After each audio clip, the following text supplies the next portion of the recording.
को नमन करते हुए गोंडवाना समन्वय समिति जिला बस्तर के समस्त पदाधिकारियों के चरणों में सादर सेवा जोहार करते हुए आज के गोंडवाना समाज के मिलन समारोह में उपस्थित गोंडवाना मातृ शक्तियों को, गोंडवाना के नव नियुक्तियों को जन जागृति करने वाले हमारे बीच में तेज तर्रार गोंडवाना के साहित्यिक ज्ञान रखने वाले सम्माननीय त्रिमाय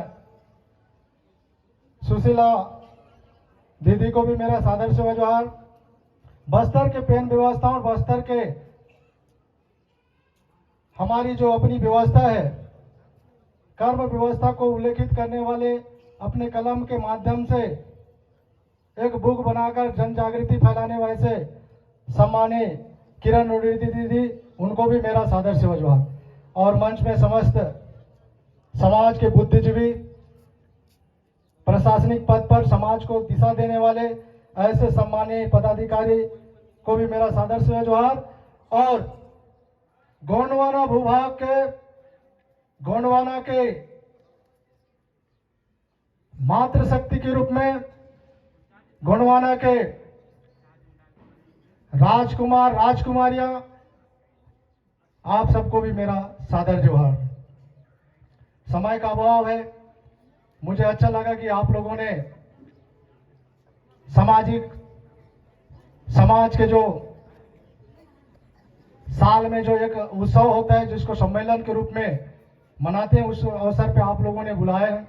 इसके लिए मैं कोटि कोटि आप सबका, सामाजिक बंधुओं का ऋणी रहूंगा और उम्मीद करता हूं कि जो हमारा गोंडवाना समाज समन्वय समिति जो जिस उद्देश्य से इस समाज का गठन किया गया हमारे पूर्वजों द्वारा, हमारे सियानों द्वारा, उसको हम बखूबी समाज के जो हमारे गांव में रहने वाले समाज का मर्यादा, समाज के मान सम्मान को बना के रखे हैं, ऐसे लोगों तक समन्वय का काम करेंगे, एक पुल का काम करेंगे, ऐसा मैं उम्मीद करता हूं। क्योंकि समन्वय शब्द से ही, एक शब्द में बहुत सारी चीजें समाहित है। हमारे बीच जो दूरियां भी हो रहा है, क्योंकि अगर हम देखें तो ज्यादा से ज्यादा आज जो गोंडवाना समाज का संचालन अगर हम जगदलपुर में कर रहे हैं या शहरी क्षेत्र में कर रहे हैं, तो गांव कम दिख रहा है। और चूंकि शिक्षित होने के नाते रोजी रोजगार के लिए हम आए हैं, वही लोग हम ज्यादा दिख रहे हैं। और इसमें बहुत सारे गैप होना भी लाजमी है। कल हम छोटे से समय में बातचीत कर रहे थे, जिसको मैं बहुत पहले दादा मरकाम, दादा कंगाले जी, कृष्ण नेताम जी के साथ बालोद जिला, धमतरी जिला, कोंडागांव जिला और नारायणपुर जिला तक का एक आंदोलन के रूप में संदेश देने की कोशिश किए थे, जिसको हमने नाम दिया था रोटी बेटी संस्कृति।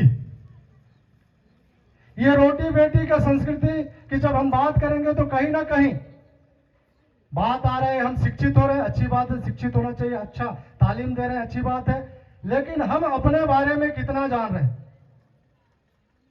क्या हम अपनी संस्कृति के बारे में कितना अडिग हैं, जिसको हम कहते हैं ना सामान्य भाषा में कट्टरता।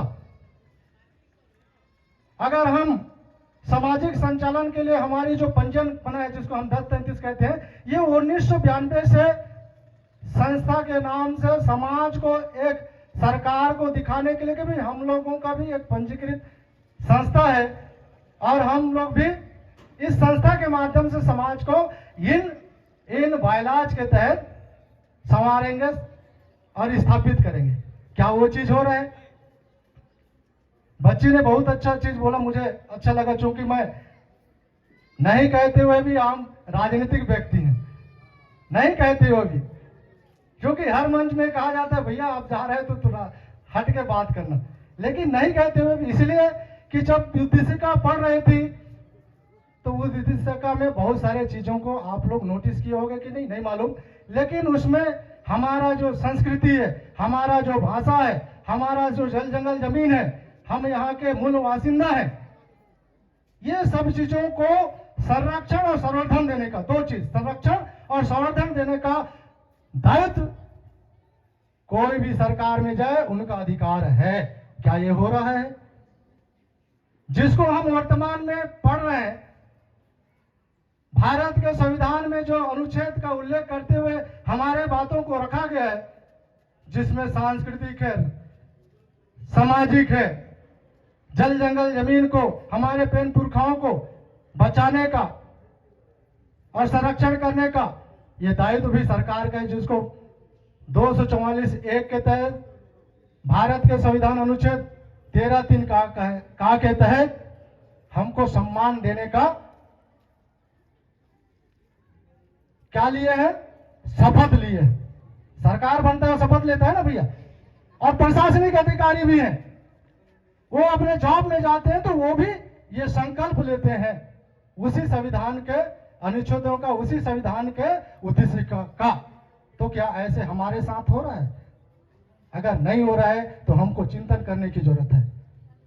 मुझे कभी कभी दुख भी लगता है और कभी कभी अच्छा लगता है कि हम जैसे युवाओं को एक नया इतिहास और एक नया इतिहास बनाने का अवसर शायद प्रकृति ने, शायद हमारे पूर्व पुरखों ने हमारे लिए रखा है। इसलिए हम सबसे ज्यादा से ज्यादा अनुच्छेद 13(3) की बात कर रहे हैं। तो आज का नया पीढ़ी है, आज का नया जनरेशन, भले उसको परिभाषित और भले उसको जीवन नहीं जी रहा है, व्यवहार में नहीं ला रहा है, लेकिन बोल तो रहा है ना।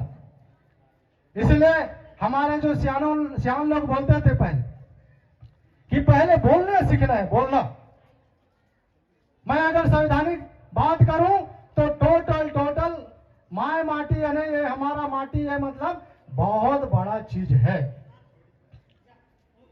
लेकिन हम कहीं ना कहीं संवैधानिक के कुछ अनुच्छेदों को पढ़ते हैं और डर जाते हैं। मैं बता दूं, चूंकि आपके यहां भी कलेक्टर रहा है, मेरे यहां भी कलेक्टर रहा, जो कलेक्टर के बाद आपके यहां आए, राम वन पथ गमन पर हमने रोड पर कुछ बातों को रखा था। बहुत बहस हो गया था कलेक्टर साहब के साथ, है ना। वो भारत के ऐसे संवैधानिक व्यवस्थाओं के बारे में बात करते हैं जिसको हम कह सकते हैं इस देश में दो कोडिंग है, एक टेरिटरी एरिया जिसको हम ट्राइबल क्षेत्र बोलते हैं, एक समान क्षेत्र, ठीक है, जिसको इंडियन स्टेट कह सकते हैं। तो ये चीजों की जानकारी हमारे पास क्यों नहीं आ रही? तो कहीं ना कहीं सियानों के साथ ऊंच नीच होता है। क्योंकि मैं 92 को फिर याद दिलाऊंगा, 1992 में यह संस्था पंजीकृत हुआ, क्योंकि हमको जरूरत तो नहीं है, फिर भी सरकार को दिखाना है, सरकार हमको डरा के रख रहा है आर्थिक रूप से, और कई ऐसे गतिविधियों को अपने कंट्रोल में रखने के लिए। गतिविधियों का मतलब यह है कि आज हम सबसे ज्यादा संक्रमित हुए हैं तो हम सांस्कृतिक रूप से, मैंने पहले ही कहा, रोटी बेटी संस्कृति, क्या हम रोटी का सुरक्षा कर रहे हैं? नहीं कर रहे हैं। रोटी से संबंधित धरती से हो सकता है, रोटी का संबंधित आपके अधिकारी होने पर रिजर्वेशन है, मेरा प्रतिनिधित्व होने आने में जिला पंचायत सदस्य हूं, तो वो क्या है, रिजर्वेशन के तहत मैं हूं। और ये जो प्रतिनिधित्व मिलता है, क्या अन्य लोगों को समर्थन करने के लिए मिल रहा है? क्या हमारी अपनी समाज की बातों को बोलने के लिए प्रतिनिधित्व मिल रहा है? चाहे वो नौकरी के रूप में हो, चाहे पढ़ाई के लिए आप जाओ, चाहे आप प्रमोशन होके जाओ, 4 प्रकार से रिजर्वेशन जो है ये रोटी के तहत आ रहे हैं।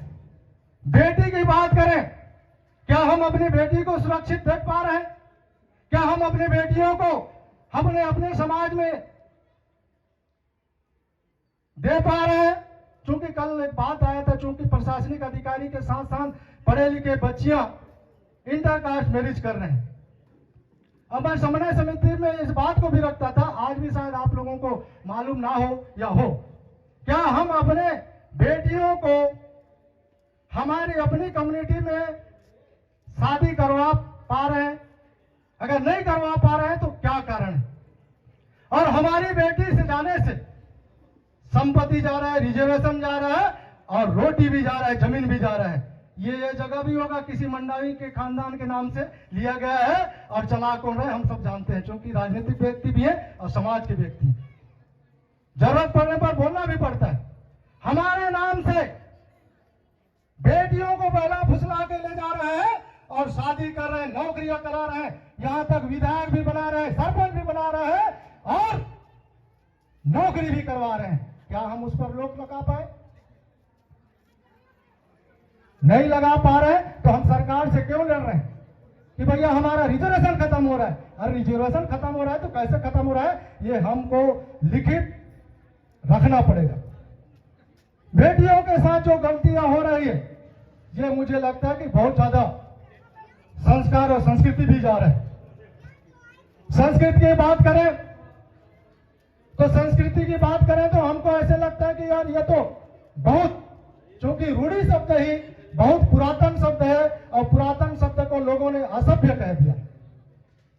ऐसा लगता है कि नहीं भाई? रूढ़ी शब्द है, उस रूढ़ी शब्द को बेईमान लोगों ने अपने तरीके से हमको परिभाषित करके पढ़ाया गया, तो उस रूढ़ी को ऐसे लगा कि ये यार जब आप पढ़ रहे हैं, देख रहे हैं, तो भारत के संविधान अनुच्छेद 13(3) क्या कहता है, तो वहां पे आपकी अपनी परंपरा रूढ़ी शब्द जब आता है तो हमारा सीना गर्व से चौड़ा हो जाता है। और चल कलेक्टर गांव चल, गांव में चल के काम कर, ना लोकसभा ना विधानसभा, सबसे बड़ा ग्राम सभा। ऐसे जब बोलते हैं तो कई लोग हमारे ही अधिकारी हैं, है ना, उन लोग भी हमारे साथ मनमुटाव हो जाता है। ये जो चीज है उसको बोलना चाहिए कि नहीं? अगर कोई व्यक्ति कोंदा है तो कोंदा बोलने में क्या दिक्कत है यार? दिक्कत है क्या? अगर वो भैरा है तो भैरा बोलने में क्या दिक्कत है?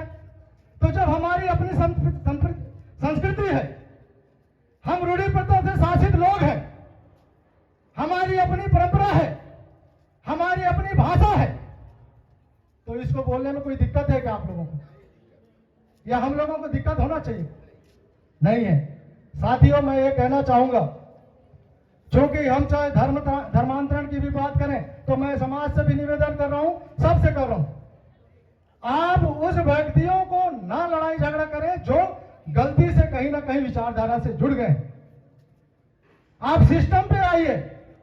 देश का संविधान का संचालन करने वाला कौन? सरकार। और उनके जो कार्यपालिका है वो कौन है? प्रशासनिक अधिकारी। कितने बार हम लोगों ने प्रशासनिक अधिकारी को आवेदन देके ये बताया सर ये अनुच्छेद 13(3) से शासित क्षेत्र है, कितने बार दिए हैं?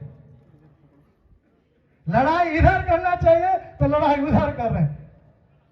प्रशासनिक अधिकारी चाहे एसपी हो, कलेक्टर हो, 10-15 साल हो गए, मैं उससे नीचे से कभी भी बहस नहीं किया हूं। बहस करता हूं तो मैं अपने बाप, आप अपने बाप को बुला के लाओ बोलता हूं। कलेक्टर का दायित्व है और एसपी का भी दायित्व है। अगर लॉ एंड ऑर्डर का बात कर रहा है, शांति सुरक्षा का बात कर रहा है, तो यहां वो झक मारने नहीं आए वेतन लेने। कड़वा लगेगा, सॉरी, माफी चाहूंगा, लेकिन गुस्सा लगता है। धर्मांतरण हो रहा है, बेटियों के साथ बलात्कार हो रहा है, जमीनें छीना जा रहा है, ये किसका दायित्व है? प्रशासन का दायित्व है। मेरे यहां बिल्डिंग हमने तोड़वाने की कोशिश किया, सुप्रीम कोर्ट से, हाई कोर्ट से डिसीजन आ जाता है, लेकिन हाई कोर्ट और सुप्रीम कोर्ट आपको आपका जमीन नहीं दिलवाएगा। जमीन कौन दिलवाएगा? एसडीएम। जमीन का खाली कौन करवाएगा? एसडीएम। बताइए, हम वो जमीन पकड़ा है उसको गाली गलौज कर रहे हैं। प्रशासनिक व्यवस्था की तरफ जाना पड़ेगा। अगर वो गलत है, एसपी साहब को बोलेंगे कि आप भारत के संविधान को पढ़िए, उसके बाद आप बताइए कि इस क्षेत्र में धर्मांतरण कितना जायज है और कितना नाजायज है। ऐसा हो रहा है? नहीं हो रहा है। इसलिए हमको जानना है, ये धरती है गोंडवाना। मैं कभी कभी इस चीज को बहुत बोलता हूं, ये धरती है गोंडवाना जो हमारी जान है। किसी चीज में दिल लगाओगे तो उसके लिए मरना मिटना होता है ना, है? यहाँ तो माए माटी बोलना ही नहीं है, वो धरिस का धरिस है ना, वो कब्जा करिस का कब्जी करिस। ये धरती को जब तक हम मातारी या उससे प्रेम नहीं करेंगे, नहीं होगा। हम उत्तर प्रदेश, बिहार में देखते हैं, 1 बीघा जमीन के लिए, जमीनों के लिए आदमी मार रहा है, मर रहा है, और हम यहाँ सैकड़ों जमीनें दे रहे हैं। ये हमारा पंजीयन में होगा, ऐसे मैं समझता हूँ। बायलाज में, बायलाज से हट के बात नहीं करूं। ये चीज हमको जानना है, क्या ऐसा हो रहा है? तो ये धरती है गोंडवाना जो हमारी जान है। ये धरती है गोंडवाना जो हमारी जान है। सर से पगड़ी संभाल के रखना मेरे दोस्त, यही हमारा पहचान है, यही हमारा सम्मान है। ये पगड़ी यूं ही ऐसे नहीं बांधा जाता। हमारे यहाँ पगड़ी कब कब बांधते हैं बताइए? कब कब बांधते हैं? जब हम मुखिया चुनते हैं, गायता बनाते हैं, पटेल बनाते हैं, और जब हम वैवाहिक जीवन में बैठते हैं दायित्व संभालने के लिए, पारिवारिक दायित्व, नव जीवन को सृजन करने के लिए, विस्तार करने के लिए, बेल विस्तार के लिए, तब पगड़ी बांधते हैं कि ऐसे मयूर बांधते हैं? आजकल फैशन हो गया है, कोई लगल पगड़ी बांध दे, चले भैया हो के नहीं है। इसका महत्व है। आपने जो सम्मान दिया है, जब अभी हमारे अध्यक्ष महोदय ने कहा, गोंडवाना समाज, जिस समाज का मैं बेटा हूं, जिस बाप का खून मेरे रगों में दौड़ रहा है, जिस मां का दूध मेरे शरीर को बढ़ाने में काम आया है, उस समाज के दायित्व को कैसे आपका निर्वहन करना है, ये आपके ऊपर तय होना चाहिए, आपको समझना है।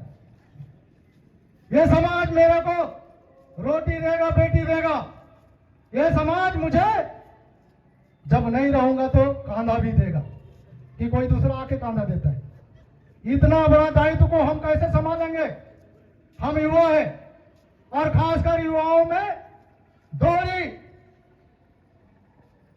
जवाबदारी है। एक कंधा में वो जवाबदारी है जो हम रूढ़िवाद कर रहे हैं, वो कई सालों का व्यवस्था है, और एक कंधे में वो जवाबदारी है जो आने वाला, ये जो बच्चे हैं उनको नहीं मालूम कि हम गौड़ समाज के हैं, हमारी गोत्र व्यवस्था क्या है, हमारा टोटम व्यवस्था क्या है, ये हमारा दूसरा कंधे में जवाबदारी है। इतना बड़ा जवाबदारी का काम हम युवाओं के ऊपर है। इसलिए हमको कभी कभी नींद भी नहीं आता कि हम संस्कृति की बात कर रहे हैं, पहनावा की बात कर रहे हैं, ये कैसे संरक्षित होगा, ये कैसे इसको हम बचा सकते हैं। आज हमारे लिए चैलेंज है। हम पैदा होते ये बच्चे को हम अपना संस्कार नहीं दे रहे। अगर संस्कार भी दे रहे हैं तो आपका बच्चा KG1 में जा रहा है, वो स्कूल किसका है? KG1 के बाद, प्राइमरी शिक्षा के बाद, मिडिल शिक्षा के बाद, हायर सेकेंडरी के बाद, हाई एजुकेशन के बाद आपका बच्चा आपसे दूरों कोसों दूर चला गया। आपके सांस्कृतिक जो माहौल है, जो टंडा है, मंडा है, कुंडा व्यवस्था है, ये सबसे दूर है। आप उसको कितना लेख क्या कि आप समझाओगे? तो कहीं ना कहीं हमको समझने की जरूरत है। इसलिए दादा मरकाम जो हमारे पूज्य रहे हैं, दादा मरकाम ने बहुत गांव, बहुत गली, बहुत जंगल, बहुत पहाड़ और शहर में रहने वाले अधिकारी कर्मचारियों के बीच में बैठ के लगा दादा को कहीं ना कहीं गोंडवाना समग्र विकास आंदोलन क्रांति की जरूरत है। गोंडवाना समग्र यानी बहुत ऐसी चीजों की जरूरत है जिसको समाज को लेकर चलना पड़ेगा। विकास कब होगा, आंदोलन कब होगा और क्रांति कब आएगी, क्योंकि बगैर आंदोलन के क्रांति नहीं आ सकता। इसलिए दादा ने कहा कि आंदोलन चलाना पड़ेगा। कौन कौन चीजों पे? तो दादा ने सब्जेक्ट दे दिया था 7 बिंदु पे। चूंकि हमारा जो व्यवस्था है अंकों के अनुसार अगर बात करें तो क्या बोलने से आपका मरण के बाद, शादी के बाद जो फेरे होते हैं उसमें से 7 पॉइंट पे दादा ने कहा कि लगता है इस पर काम करने की जरूरत है। पहला बिंदु था शिक्षा। क्या वर्तमान शिक्षा हमारे अनुरूप है? मैंने अभी ने कहा कि आपके बच्चे आपके कोया फिल्म को नहीं पढ़ पा रहे हैं, आपके बच्चे आपके गोत्र व्यवस्था को नहीं पढ़ पा रहे हैं, आपके बच्चे आपके टोटम व्यवस्था को नहीं पढ़ पा रहे हैं, तो हम कैसे अपनी व्यवस्था को सुरक्षित रख सकते हैं? दूसरा दादाजी ने कहा स्वास्थ्य, क्योंकि स्वस्थ मस्तिष्क में, स्वस्थ शरीर में स्वस्थ मस्तिष्क रहता है। आप बता दीजिए, चूंकि मैं बच्चियों के साथ ज्यादा बैठता हूं, बच्चियों के साथ बात करते करते अगर खड़ा कर दो तो बच्चियों में बेहोशीपना आ जाता है। बच्चियों के आप चेहरा देख लीजिए, आपसे 40 साल 50 साल पीछे के सियानों को देख लिए, उनका शारीरिक, उनका जो बनावट है, और आज के बच्चियों में देख लिए, तो ये स्वास्थ्य के प्रति हम कितना गंभीर हैं। शादी होने के बाद दोहरा जिंदगी बच्चियों को निभाना पड़ता है। मातृत्व के बाद उन बच्चियों को देखना, आज डिलीवरी कहां हो रहा है बताइए। ये स्वास्थ्य को हम जितना कमजोरी है, जितना उसको नेग्लेक्ट करेंगे उससे ज्यादा हम गिरते जा रहे हैं, बीमारियों में गिरते जा रहे हैं। तो स्वास्थ्य के प्रति भी सजग रहने के बाद कहा गया था। तीसरा, संस्कृति। ये संस्कृति क्या है? हमको तो भारतीय संस्कृति के बाद में पढ़ाया जाता है। तो ये संस्कृति क्या है? गर्व से कहो हम, तो ये काहे का गुणवान है समाज और गुण है। गर्व से कहो हम, सुनने दो चलेगा, गौण है इसलिए दहाड़ते हैं, ठीक है। गर्व से कहो हम, इतने लोग यहां दहाड़ोगे तो मैं कह रहा हूं ना कि भाग जाएंगे बेईमान लोग। हमारे लोग बोलते हैं, आते आते नेताम भाई बैठे हैं, एक हमारा बगल भाई है हलवा समाज से, है ना, बोल रहे दादा बाहरियों को भगाना है। बोले कैसे भगाओगे यार, खुद नहीं बोल रहे हो, दहाड़ रहे हो कि मैं फलाना हूं। गर्व से कहो हम, हमारी संस्कृति 1992 के बाद से देख रहे रजिस्टर खराब हो गए, रजिस्टर खराब हो गए, इतना लिखा पढ़ी किए हैं। क्योंकि मैं आप लोगों को मैं बता दूं, 2010 से रोटी बेटी के निर्णय में बैठना चालू किया हूं। 42 उम्र है, शादी नहीं किया हूं, बस यही कमी है। कब से? 2010 से। समन्वय समिति के जितने भी मुखिया रहे सबके साथ मेरा किसी न किसी विषय पे तर्क वितर्क होता था। उनको बहस लगता होगा, अच्छी बात है, लेकिन मेरे लिए तर्क वितर्क है। गर्व से कहो हम, सिखा के ही रहूंगा। गर्व से कहो हम। अरे दीदी कितना दिन लिख लिख के, मुझे याद है जब तालमेटला कांड हुआ था, मनीष कुंजाम के नेतृत्व में लाल बाग में कार्यक्रम हुआ था, दादा ने 5 मिनट बोला।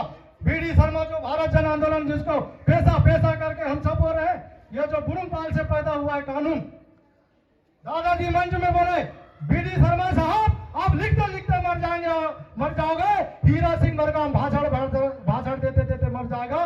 व्यवस्था क्या है?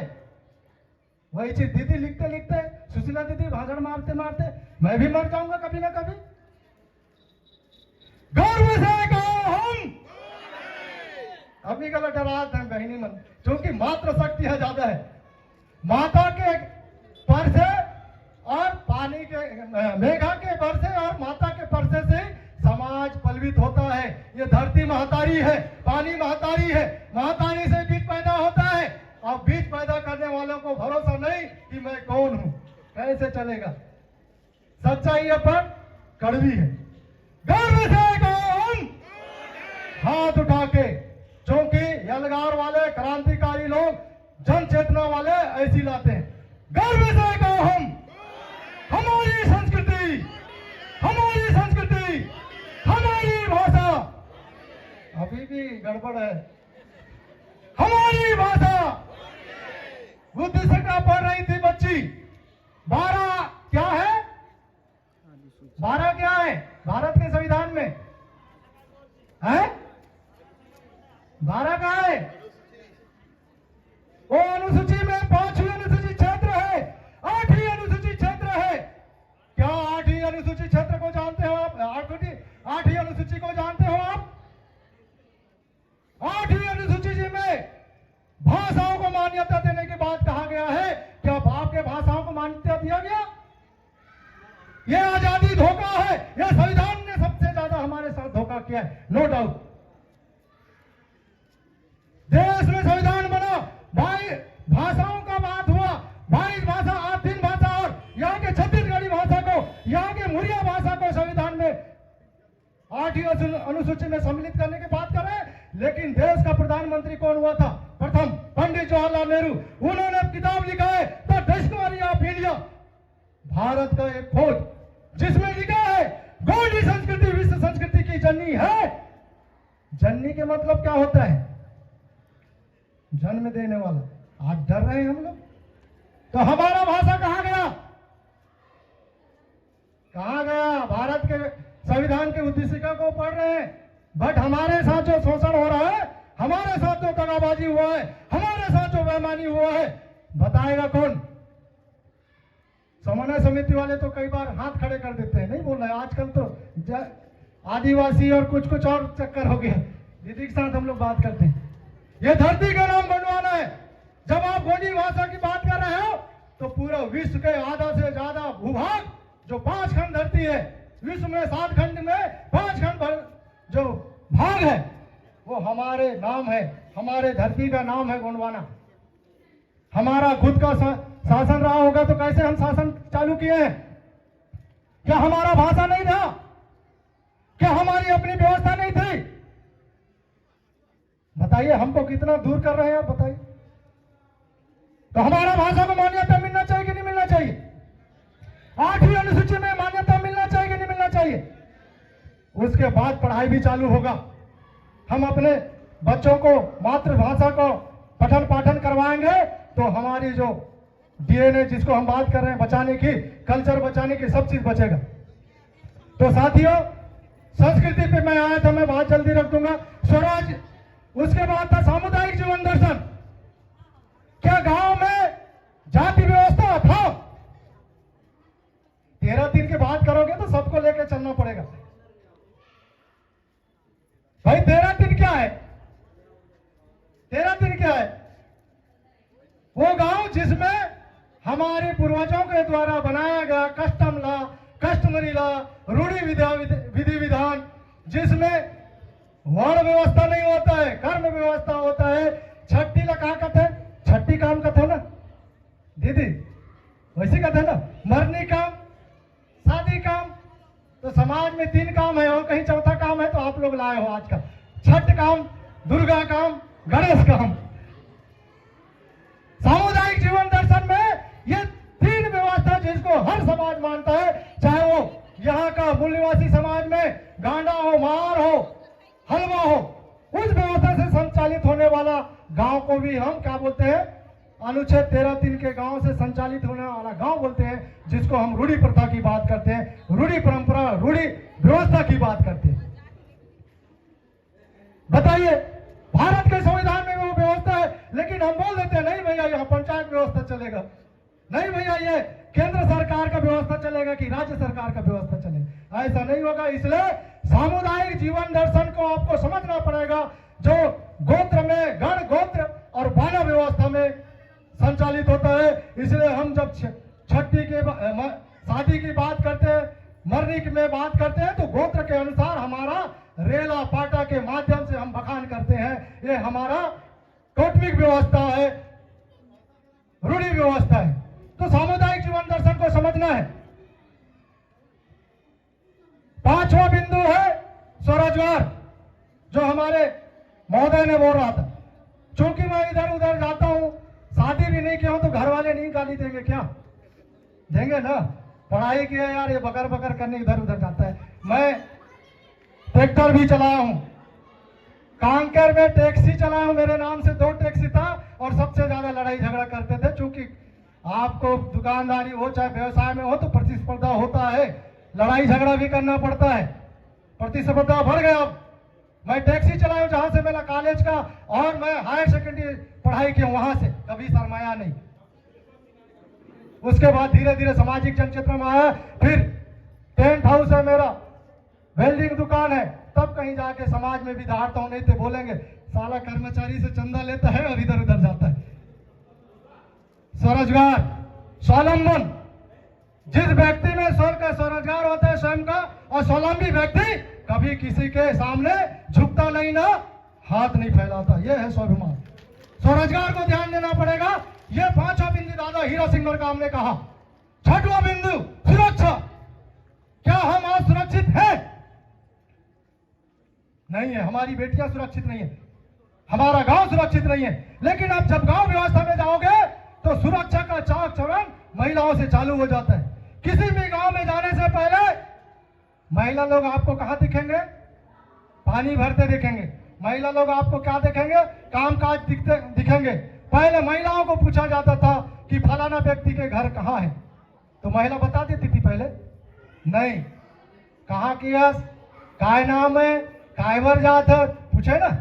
मतलब उसके मेमोरी में फिट हो गया वो बात कि अगर कुछ भी उस परिवार में होता है, चाहे वो वहां से बहू चुरा के, बेटी चुरा के भाग जाए, बलात्कार जैसे लेकिन कहीं ना कोई उस व्यक्ति में आई विटनेस भी रहते हैं। क्या आज ऐसे होता है? तो कैसे सुरक्षित है गांव, या कैसे हमारा परिवार सुरक्षित है? आजकल भाई का बेटा के साथ अगर कुछ हो गया, मने वो दिन खेत में मेड़ बांधे लगे रहे, मोर सम झगड़ा कर रही, काय होकर बेटी लग तुझन पूरा मन मारी, अच्छा वही सब मारे रहती। ये बातें फैलाने वाला और ये बातों को हमारी व्यवस्था में लाने वाला कौन है, इसको आपको समझना है। इसलिए सुरक्षा की बात कहा गया। अभी गणतंत्र की बात संविधान के भी उद्देशिका में है। तो 7वां बिंदु दादा हीरा सिंह मरकाम ने कहा कि सत्ता, चूंकि हमारा जो व्यवस्था है, हमारा जो गढ़ किलों का जो व्यवस्था है, आपको राजा महाराजा होने का और देश में और लोगों में शासन करने का क्या दिखाता है, बोध कराता है। कराता है कि नहीं कराता? तो आज बोलते हैं अरे नहीं करना है। सत्ता शब्द को समझना पड़ेगा। पंचमणि क्या है दीदी, बताएंगे कभी? पंचमणि वो क्या है, क्या चीज का हब है? जैसे बार बार सुशीला दुर्वे यहाँ आती है तो उनको एक ही चीज समझ में आता है कि बस्तर हमारा पेनों का हब है, यहाँ पे एक सेंट्रलाइज सिस्टम है। तो वैसी सत्ता को भी समझना पड़ेगा, क्योंकि जितना मैं बातें कर रहा हूं वो बगैर सत्ता के नहीं होगा। नहीं तो आप धार्मिक चीजों को बचाने की बात करो, यहाँ पे जिला कलेक्टर और पुराना सरकार राम वन पदगमन के नाम से झंडा डंडा सब गाड़ दिया। क्या कर रहे हैं? और ऊपर से बोल रहे हैं बोलो और कितना चिल्लाओगे रे, और मैं करूंगा। बगल में एक जन गदा धर के और पकड़ा के रख दिया, 5, 6, 10 हाथ वाला को और रख दिया। हमारा संस्कृति बचेगा क्या? गोड़वाना समन्वय समिति जो आज हम इतना बात कर रहे हैं, क्या सक्षम है बचाने में?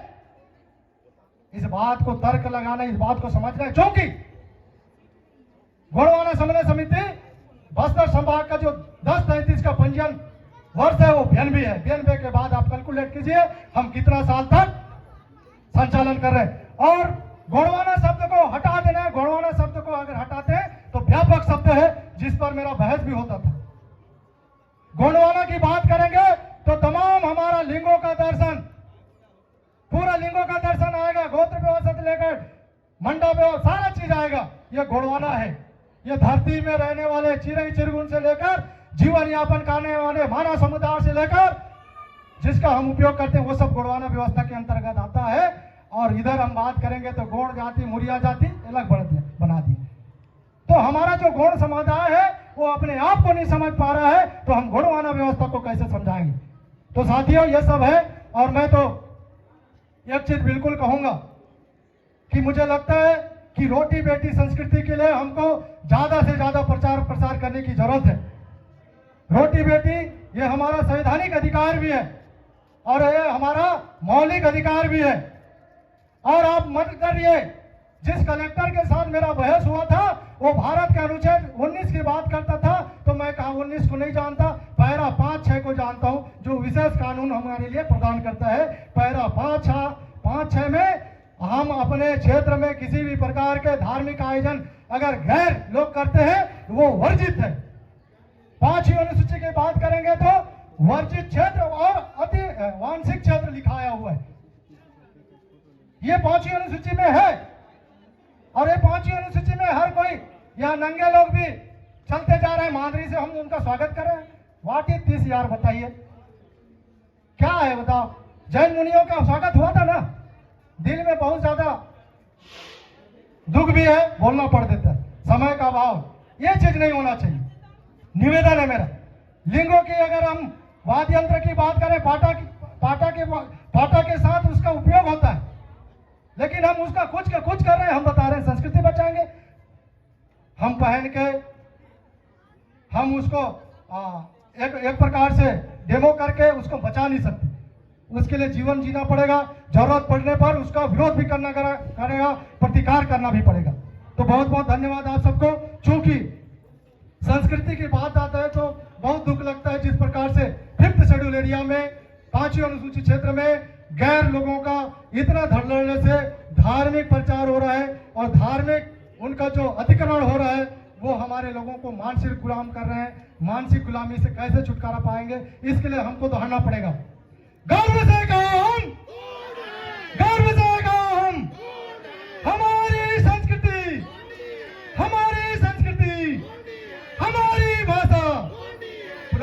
के चरणों का दर्शन हुआ, आप सबसे बात करने का अवसर मिला, इसके लिए पुनः गुणवाना समन्वय समिति